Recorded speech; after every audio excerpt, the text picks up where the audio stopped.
Hello all, I am Dr. Syed Akbar Hussain Rizvi, Assistant Professor, Department of Mechanical Engineering, Khwaja Muinuddin Chishti, Language University, Lucknow.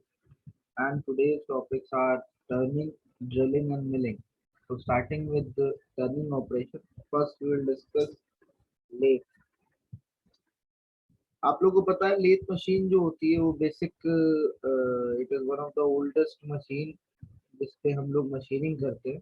Metal cutting operation जो होता है अभी तक जो आप पढ़ते चले आ रहा है सेकेंड यूनिट में कि चिप फॉर्मेशन हो रहा है, मेटल कटिंग हो रही है और जो है आपका टूल जो है वो शेयर प्रोड्यूस कर रहा है जिसकी वजह से मेटल जो है कट होके गिर रहा है। तो ये जो है ये जो मशीन है this is the basic machine that was used at the earliest time of machining. सबसे पहले यही मशीन यूज होती थी, उसको सेंटर लेथ कहते हैं। और ये वो मशीन है जो अपने पार्ट्स खुद भी अपने ऊपर बना सकती है। ठीक है, सबको पता है ये चीज। Yes sir. ये बेसिक पार्ट्स जो इसके हैं वो शो किए गए हैं। ये हेड स्टॉक है। हेड स्टॉक में आपका ड्राइव मैकेनिज्म होता है आपका पूरा, और जो भी आपकी मोटर वोटर होती है और जितने भी आपके लिवर्स होते हैं मेजर वो ऊपर ही होते हैं। उसके नीचे होता है फीड गियर बॉक्स, वो फीड के लिए होता है for the feeding of work piece और the tool toward the work piece. और इसमें भी गियर्स होते हैं, इसमें भी लिवर्स लगे होते हैं। ये पोर्शन जो है वो चक है, आप लोग को पता होना चाहिए। ये पोर्शन जो चक होता है वो हेड स्टॉक पे माउंटेड होता है और यहाँ पे जो शो किया गया है वो फोर जॉ चक शो किया गया है। इसके अलावा हम लोग और कौन सा चक यूज करते हैं? Three jaw sir. Three jaw chuck. Four jaw chuck और थ्री जॉ चक में आप लोग को डिफरेंस तो पता ही होगा ना। जैसे यस यहाँ सर। पे एक दो तीन और चार जॉज है, थ्री जॉ चक में तीन जॉ होती है। अच्छा, वर्क पीस का माउंटिंग होती है सिलिंड्रिकल वर्क पीस की, वो थ्री जॉ चक में आसान होती है फोर जॉ में?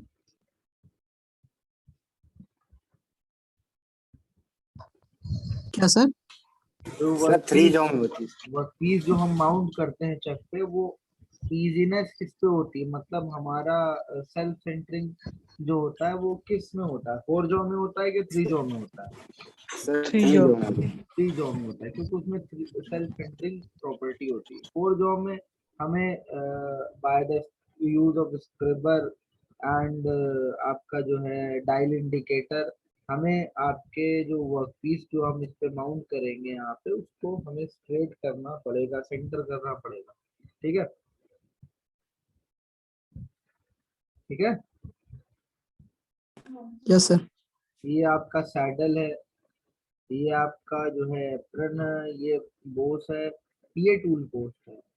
टूल पोस्ट पे आपका टूल हम लोग माउंट करते हैं जो आपके सैडल के ऊपर चलते चलते चलते चलते आगे जाता है और वर्क पीस से जाके एंगेज होता है और वर्क पीस से मेटल को कट करता है। यहाँ मूवेबल स्लीव है, ये टेल स्टॉक है। हेड स्टॉक और टेल स्टॉक। टेल स्टॉक का ज्यादातर यूज तो होता नहीं है, मगर जब हम बड़ा वर्क पीस यूज करते हैं तो हम लोग जो वर्क पीस को माउंट करते हैं वो हेड स्टॉक मतलब जॉ से और ये मूवेबल स्लीव तक ही माउंट करते हैं, हेड स्टॉक से टेल स्टॉक के बीच में।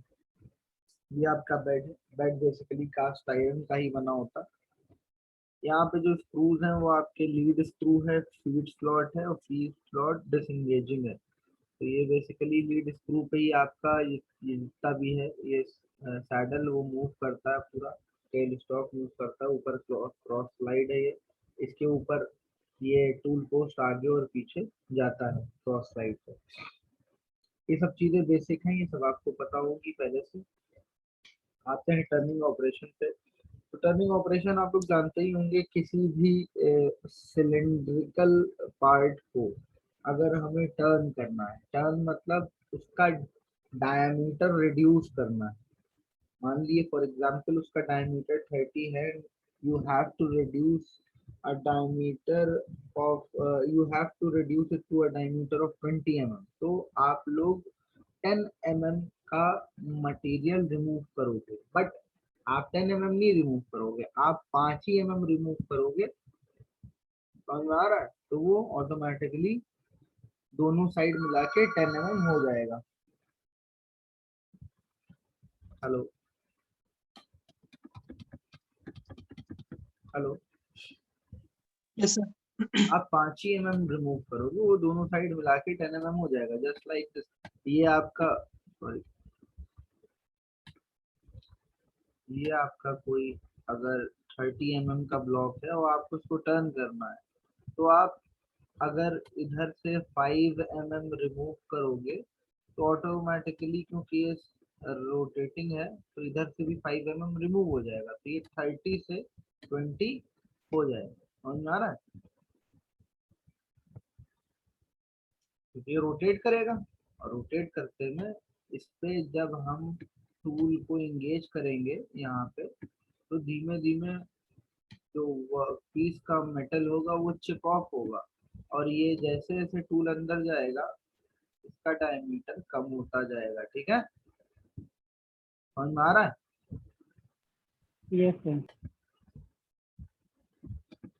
तो this is a cylindrical turning operation, जिसमें हम रिड्यूस करते हैं वर्क के डायमीटर को to a specific dimension as the carriage moves the tool along the workpiece। जैसे जैसे carriage tool को workpiece के along move करती जाती है, the work is machined on the plane parallel to its axis so that there is no variation in the work diameter throughout the length। इसको parallel to the axis जो है ना, on the plane parallel to the axis हम move करते हैं work के ही, जिसकी वजह से जो हमारा डायमीटर है वो यूनिफॉर्म रहे through out the length of the cut. मतलब जितने हमने लेंथ में हमें टर्निंग करनी है, जितने लेंथ में हमें उसका डायमीटर कम करना है, उतने लेंथ में उसका डायमीटर कांस्टेंट रहे। इसीलिए work is machined on a plane parallel to its axis. Straight turning usually consists of a roughening cut and followed by a finishing cut। दो कट्स होते हैं, कभी भी हम कोई चीज मशीन करते हैं और टर्न करते हैं या कुछ करते हैं तो उस पर दो कट लगते हैं। पहला first is the roughing cut. Roughing cut basically हम लोग ज्यादा फीड के साथ करते हैं, मतलब फीड रेट ज्यादा होगा, डेप्थ ऑफ कट ज्यादा होगी। इसमें क्या होता है, हम सरफेस फिनिश की जो चिंता होती है वो नहीं करते हैं। हमारा मेजर फोकस ये होता है रफनिंग कट में कि maximum of maximum material remove हो जाए। जैसे फॉर एग्जांपल हमें 30 mm से 20 mm तक जो है मशीन करना है, तो 30 mm से अगर 20 mm तक हमें किसी रॉड को टर्न करना है, तो इनिशियली हम एक एक कह रहे एक एक mm के फीड दे सकते हैं। एक एक mm के फीड देने पे हम पहले कट में जो हमारा वर्कपीस होगा उसको 30 से 28 mm पे ले आएंगे, दूसरे कट में 26 पे ले आएंगे। समझ में आ रहा है? हेलो सर एक बार फिर बता दीजिए सर। यस सर, आ रहा है। आ रहा है? चलो बता देते हैं फिर से।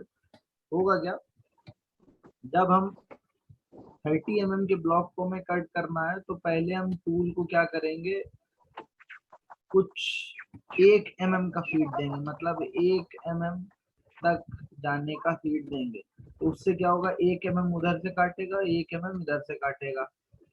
30 में से 2 माइनस करोगे बचेगा 28, बचा। Yes sir.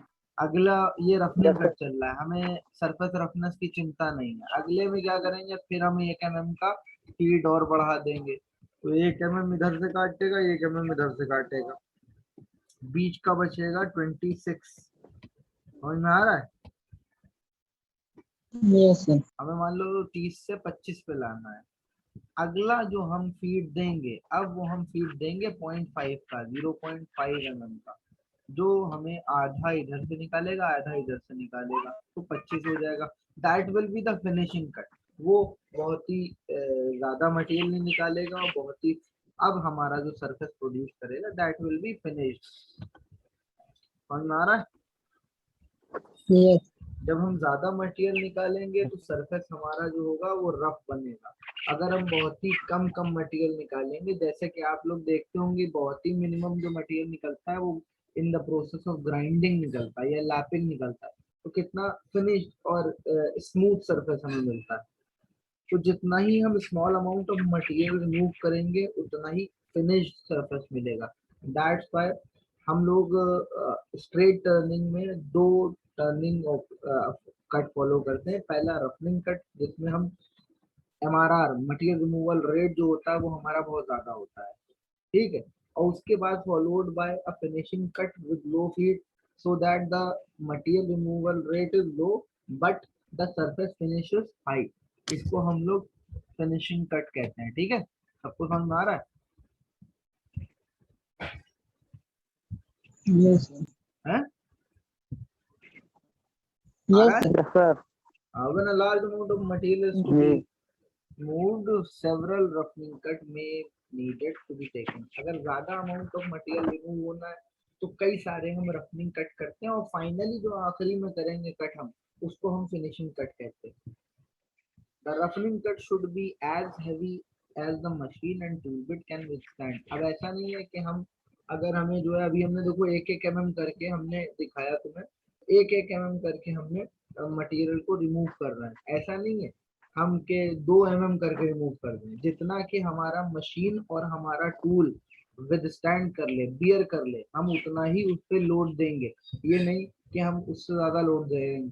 ना तो हमारे टूल टूटना चाहिए, ना मशीन पे कोई खराबी आनी चाहिए। हम मशीन की स्पेसिफिकेशन देंगे कि कितना हम इस पे कट दे सकते हैं। दूसरी चीज हम टूल को भी देखेंगे, वर्कपीस को देखेंगे। वर्कपीस जो है हमारा कौन सा वर्कपीस है, कितना जो है ये लोड झेल सकता है, ठीक है।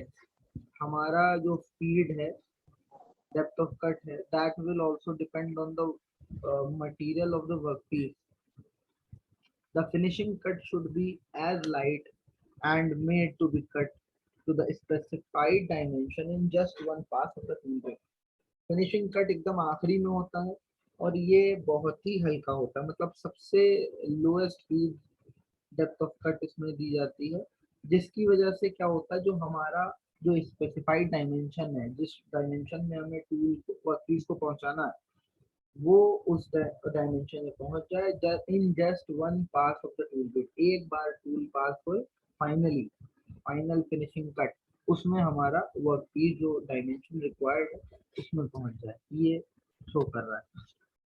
इसमें basically when using power feed to machine to a specified length, always disengage the feed approximately 1/16 inch away from the desired length dimension and then finish the cut using hand feed। कई कहीं होता है कि power feed और hand feed जो है system होता है, तो उसमें क्या होता है कि जब हमें when using power feed to machine to a specified length, always disengage the feed, मतलब अब हमें पावर फीड को डिसंगेज कर देना पड़ता है। कहाँ पे? अप्रोक्सीमेटली 1/16 इंच अवे, जब हमारा टूल 1/16 इंच अवे हो from the desired length dimension, जिस लेंथ की डायमेंशन को हमें बनाना है, हमें वहां से पावर फीड को बंद कर देना चाहिए और फिनिश कट को हैंड फीड से करना चाहिए। ये शो कर रहा है, ठीक है। ठीक है, ये सेंटेंस जो है पूरा आपका ये शो कर रहा है। जब पावर फीड यूज कर रहा है तो जब स्पेसिफाइड लेंथ का आप पहुंचने वाला हो तो आप उसको डिसंगेज कर देंगे, कितने पे? 1/16 इंच अवे पे, और उसके बाद आप फिनिश कट हैंड फीड से करेंगे। अब इसमें डेप्थ ऑफ कट कैसे सेट करते हैं, ये बेसिक दो डायग्राम आपके दिए हुए हैं। ये फ्रंट से दिया हुआ है और ये जो है आपका साइड व्यू दिया हुआ है। ये आपका टेल स्टॉक है, ये आपका टूल पोस्ट है। टूल पोस्ट पे आपका जो है ये टूल है, टूल इंगेज है। ये देखिए थोड़ा जो है ना ओरिजिनल साइज है, जो आप रॉड टर्न कर रहे हैं, and this is the straight turning that is performed on the workpiece. इसका डायमीटर मेन वाले डायमीटर से कम है क्योंकि इस पे टर्निंग हो चुकी है। अब डेप्थ ऑफ कट कैसे सेट करते हैं? डेप्थ ऑफ कट बेसिकली आपकी जो सेट होती है वो जो है आपकी क्रॉस फीड और जो कंपाउंड रेस्ट है उसपे कॉलर पे ग्रेजुएशन होता है, मतलब आपके स्केल बना होता है, यू हैव स्केल, उसी के अकॉर्डिंग आपका जो है डेप्थ ऑफ कट सेट होती है। The cross feed of the compound rest graduated collars are used to determine the depth of cut, which will remove a desired amount of workpiece diameter. उन्हीं से हम लोग जितना भी desired amount of workpiece diameter हमें remove करना है वो हम set करते हैं। When using the graduated collar for measurement, make all reading when rotating the handle in forward direction. जब उसका handle forward direction में हम move कर रहे होंगे तब ही हम जो है उसकी रीडिंग को नोट करेंगे। The lost motion in the gear called backlash. जो उसके गियर्स हैं उसमें कभी कभी होता क्या है कि आपका बैकलैश हो जाता है, मतलब आपका व्हील तो रोटेट कर रहा है बट आपका ये टूल पोस्ट आगे नहीं जा रहा है। Prevents taking accurate reading when the feed is reverse. समझ में आ रहा है बैकलैश क्या होता है? द लॉस्ट मोशन, कभी कभी क्या होता है आपके गियर्स स्लिप कर जाते हैं, होता है।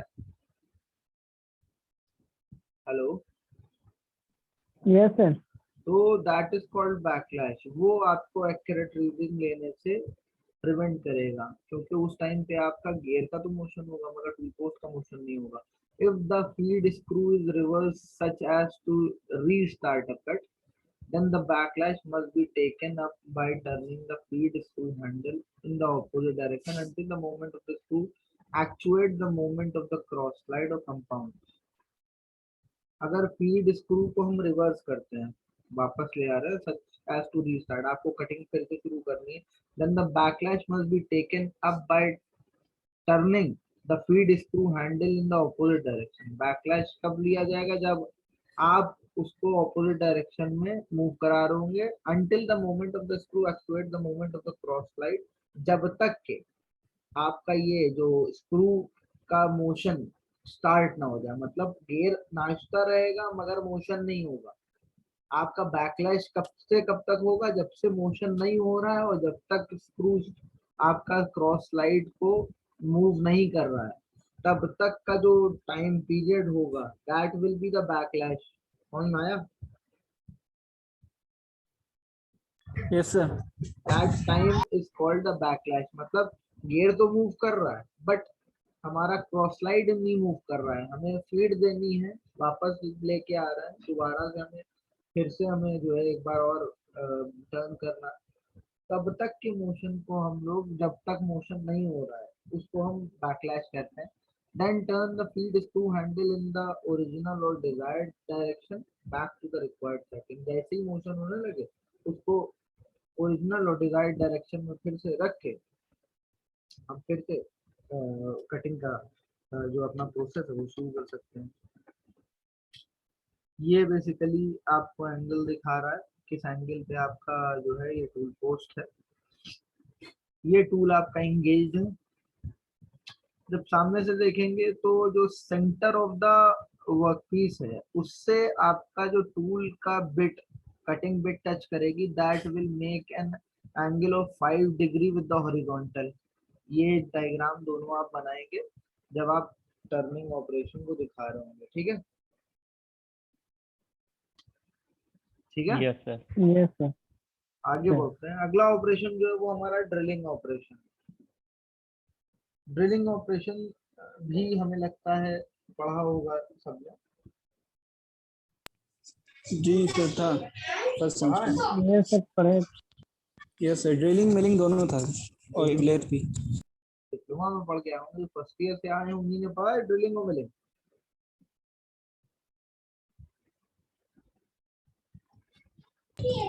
कैसे?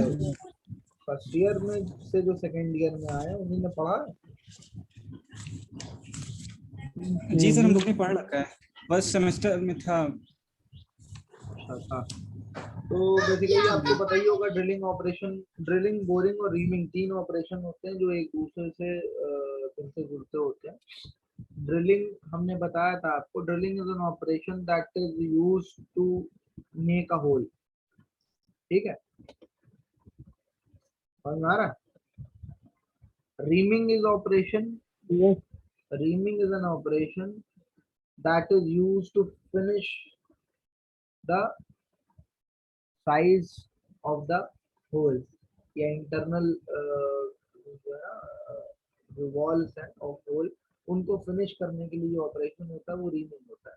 And third one is boring. Boring operation से हम, जैसे आपने सुना होगा बोर, बोर बेसिकली आपके जब हम होल बन चुका होता है तो उसके साइज को बड़ा करने के लिए जो ऑपरेशन होता है, मान लो अगर हमें 12 mm का होल चाहिए था, हमारे पास ड्रिल बिट 10 mm की है, 12 mm की नहीं है, तो हम 10 mm की ड्रिल बिट से ड्रिलिंग करेंगे, फिर उसको बोरिंग टूल से 2 mm का बोर करेंगे ताकि वो 12 mm का हो जाए। समझ में आ रहा है? तो वो होता है बोरिंग टूल, बोरिंग ऑपरेशन। हम लोग को ड्रिलिंग पढ़ना है। Drilling is easily the common machining process and one estimate is that 75% of all cutting material removed comes from the drilling operation। जितना भी 75% कहा जाता है कि जो मटेरियल का जो रिमूव किया जाता है, वो मतलब रिमेन जो होते हैं वो कहाँ से आते हैं, ड्रिलिंग ऑपरेशन से आते हैं, जो ये चिप्स निकल के आती हैं। Drilling involve the creation of hole that are right circular cylinder and this is accomplished by typically by using twist drills। twist drills को यूज करते हैं हम लोग, जैसा कि इस फिगर में दिखाया गया है। इस ट्विस्ट ड्रिल को हम लोग जब फोर्स करते हैं towards the work piece and it will drive into the work piece and make a hole. और इसमें जो ये लिप्स होते हैं, ये लिप्स के बीच में जो जगह होती है, वही हमारी काम करती है चिप्स को बाहर निकलने में। जैसे जैसे हमारी ड्रिल बिट अंदर जाती है, ये चिप इसी लिप के थ्रू रोटेट करके बाहर आती जाती है। ठीक है, ठीक है। Yes, sir. Okay, sir. ये बेसिक ट्विस्ट ड्रिल है। The chip must exist through the fluid to the outside of the tool. मतलब चिप हमारी जो फ्लूइड है, लिप के बीच में जो खाली स्पेसेस है उनको हम फ्लूइड कहते हैं। लिप वो होते हैं जो कटिंग एक्शन प्रोवाइड करते हैं ड्रिल बिट में। ठीक है, और यही आपके जो चिप्स को वर्कपीस के अंदर से बाहर करते हैं। Shown in the figure, the cutting front is embedded with in the workpiece making cooling effect. ये कटिंग फ्लूइड होगा, cutting fluid is embedded with in the workpiece making cooling, sorry cutting front. ये आपका जो क्योंकि ये जो process है, आप ऐसे जा रहे हैं, एकदम ब्लाइंडली जा रहे हैं बिना किसी जो है ना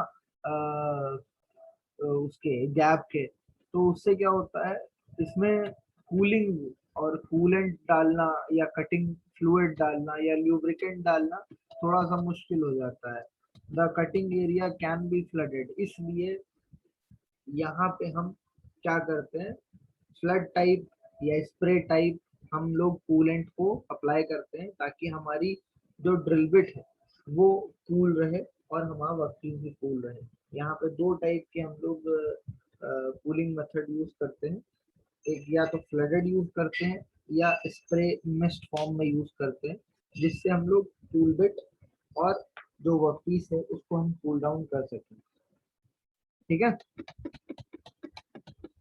ये it is one of the most common machining process and probably the least costly in terms of volume of material removed per monetary unit। Drilling machine ज्यादा महंगी नहीं होती है बाकी as compared to the other machines that are in the workshop। For lowest production rate, traditional method of laying out, scribbing and center punching hole location can be used। Maximum हम लोग भी जब वर्कशॉप में drilling करते हैं तो centre punching या scrubbing करते हैं। स्क्रबिंग या सेंटर पंचिंग से क्या होता है, हम लोग मार्किंग कर लेते हैं कहाँ कहाँ पे हमें होल करना है। उस जगह पे हम पंच और हैमर के यूज से हम लोग मार्किंग करते हैं। हैमर से पंच पे जो है ना हिट करके जिस पॉइंट पे हमें ड्रिलिंग करनी है उसको मार्क कर लेते हैं। ये सबसे ट्रेडिशनल और बहुत ही लो कॉस्ट ऑपरेशन है। और बिगर प्रोडक्शन के लिए और अच्छी एक्यूरेसी के लिए और इकोनॉमिकल के लिए हम लोग फिक्सचर्स का यूज करते हैं बुशिंग के साथ। जिग्स एंड फिक्सचर्स अगर आप लोगों ने पढ़ा हो तो फिक्सचर बेसिकली यूज किए जाते हैं। जिग्स और फिक्सचर आपको पता होगा लोकेटिंग के लिए यूज होते हैं। कैसे हम किसी टूल को किस पॉइंट पे लोकेट करना है उसके लिए यूज किया जाता है। तो अगर बड़ा और इकोनॉमिकल प्रोडक्शन और एक्यूरेसी हमें बहुत ज़्यादा चाहिए तो उस जगह पे हम ड्रिलिंग फिक्सचर यूज करते हैं। और हाई प्रोडक्शन के लिए हम लोग मल्टीपल स्पिंडल ड्रिल यूज करते हैं। इसमें एक साथ कई सारे होल्स ड्रिल हो जाते हैं। ड्रिलिंग की कुछ कैरेक्टरिस्टिक्स हैं। The chip must exit out of the hole created by the cutting. Chip मतलब होल से बाहर चली जानी चाहिए। Chip exist can cause problem when chip are large and continuous. अगर चिप हमारी ज्यादा बन रही हैं और लेंथ में काफी ज्यादा है, कंटिन्यूअस है, तो वो हमारे लिए प्रॉब्लम बन सकती है। The drill can lander upon entrance and for deep holes. Drill जो है हमारी जो है वैंडर कर सकती है एंट्रेंस के टाइम, मतलब जब हम ड्रिल शुरू कर रहे हैं। एंड फॉर डीप होल्स तब भी हमें दिक्कत हो सकती है जब हम बहुत डीप होल्स कट कर रहे हो। For deep holes in large work pieces coolant may need to be delivered through the drill shaft to the cutting front. अगर बहुत ज्यादा डीप होल्स हम कट कर रहे हैं तो टूल शाफ्ट से ही हमें कटिंग फ्रंट जो हमारा जो ड्रिल का बिट का कटिंग एंड है उस पे हमें कूलेंट की जरूरत पड़ेगी। Of the powered metal cutting process, drilling on a drilling press is most likely to be performed by someone who is not a machinist. ये बहुत ही आसान प्रोसेस है एंड इसमें हमें स्किल की जरूरत नहीं पड़ती है। इसमें ये नहीं है कि हमें बहुत स्किल्ड मशीनिस्ट चाहिए हो, कोई भी कर सकता है। फाइनली मिलिंग प्रोसेस पे आते हैं। अच्छा ये शेपर नहीं है, ये मिलिंग है। शेपर नहीं है, मिलिंग।